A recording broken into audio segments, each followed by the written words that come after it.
Lão thấy có kiểu người ngộ lắm, trong lòng càng trao, ngoài miệng càng nói mình ổn. Thiếu người thương thiệt lòng, lại càng hay kể quanh mình ai cũng quan tâm. Không chắc mình có gì thì càng phải nói cho lớn.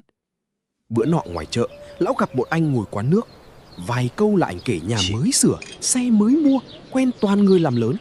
Kể giết, mấy người ngồi chung chỉ biết cười trừ, không biết nên mừng cho ảnh hay mệt dụ ảnh.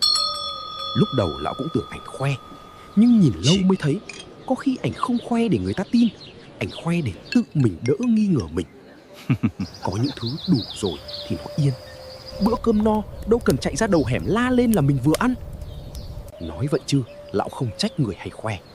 Có khi phía sau cái khoe đó là một chỗ trống đang kêu rất nhỏ trong lòng.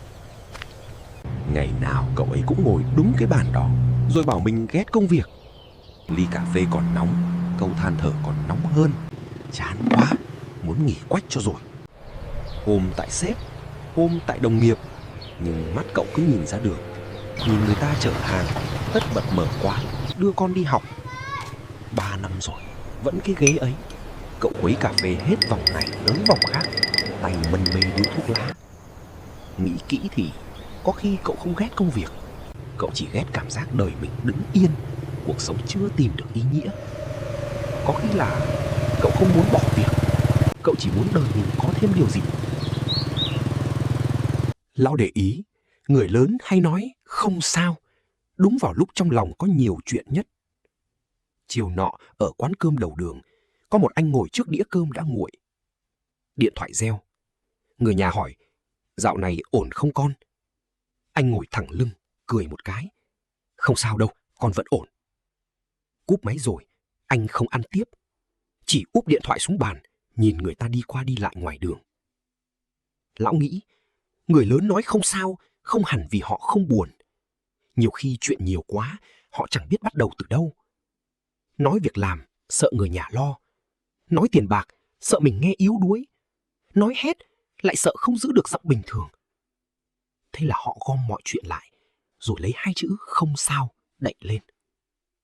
Lão chỉ không biết, có bao nhiêu câu không sao ngoài kia, thật ra đang chờ một người đủ kiên nhẫn ngồi lại. Có người làm đổ ly cà phê giữa quán, cả quán quên rồi, mỗi mình họ còn nhớ. Lão để ý, lúc đó người ta thường cúi xuống lau nhanh lắm. Lau xong rồi, vẫn ngó quanh một vòng, không phải để xem cà phê còn dính chỗ nào, mà để xem có ai đang nhìn mình không.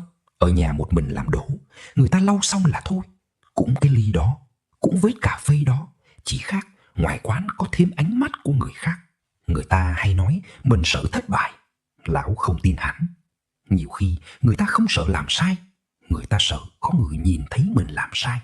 Sợ bị cười, sợ bị nhớ, sợ một ngày nào đó có người nhắc lại. Mà buồn cười, phần lớn những người trong quán hôm đó còn đang bận nhớ chuyện xấu hổ của chính họ. Lão chỉ thắc mắc, có bao nhiêu chuyện mình chưa dám làm, không phải vì sợ ngã, mà vì sợ lúc ngã có người nhìn thấy. Ngồi với bạn thân 2 tiếng mà không kể nổi một chuyện thật. Chuyện giá cà phê, giá vàng, kẹt xe, chuyện bà hàng xóm, rồi cả chuyện thiên hạ, nói hết. Nhưng đến khi một người hỏi, dạo này ổn không? Người kia chỉ cười trừ. Cũng ổn, còn ông thì sao? Đôi khi buồn chán, áp lực, anh ta tính nhắn cho thằng bạn, tay chậm rãi gõ từng chữ. Tao mệt quá. Nhìn một lúc, rồi lại xóa đi. Chỉ gửi một cái ảnh vui, rồi nói sang chuyện khác. Lão thấy người ta lạ, càng thân càng sợ những người xung quanh lo, sợ họ nhìn mình khác đi. Thế là chuyện nhỏ, chuyện thiên hạ nói mãi, chuyện thật của bản thân thì giữ lại, giấu nhẹm đi. Gọi nhau là tri kỷ mà chẳng dám nói thật, vậy còn thân không? Chưa thời nào lão thấy nhiều người nghiện như hiện nay. Họ nghiện điện thoại đến mức mở điện thoại lên không phải để xem gì cả, mà để khỏi phải ngồi một mình với chính mình. Vừa ngồi xuống, có người đã mở điện thoại. Không có tin nhắn mới, cũng chẳng có việc gì gấp. Họ lướt hết chỗ này sang chỗ khác, rồi lại quay về chỗ cũ. Pin báo đỏ, bàn tay vẫn cứ chạm vào máy. Đến lúc màn hình tắt, đôi mắt bỗng không biết đặt đâu. Nhìn người bên cạnh thì ngại, nhìn ra đường thấy trống, còn ngồi yên với chính mình lại càng khó. Lão thấy người ta chưa chắc mê cái điện thoại đến vậy.